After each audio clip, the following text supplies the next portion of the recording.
Welcome to using Pixlr, the Chromebook alternative to Photoshop. In order to load Pixlr, you go to the www.pixlr.com website.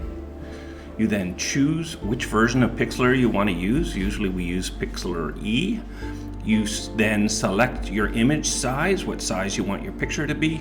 You use your Pixlr tools to create your image, and then finally make sure you save it to your hard drive as you would any other file. So here are the steps again. You want to go open your browser and go to www.pixlr.com. From the Pixlr main page, you have two choices: Pixlr E, or for extended, or Pixlr X for express. Usually we pick the Pixlr E because that has more tools and features that are very, very close to Photoshop, and it's the one that we use best in this class.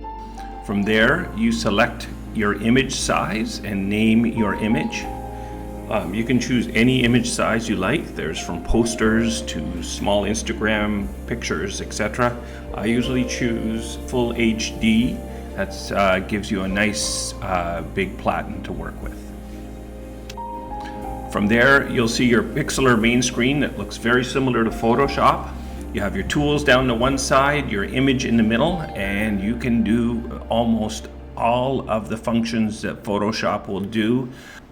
The best way to learn specifically how these tools work is on YouTube. So if you type in Pixlr layers, you'll see a number of people have done some excellent work on showing how Pixlr layers work as compared to Photoshop layers, and any other new features that might be of interest. And that's it for Pixlr.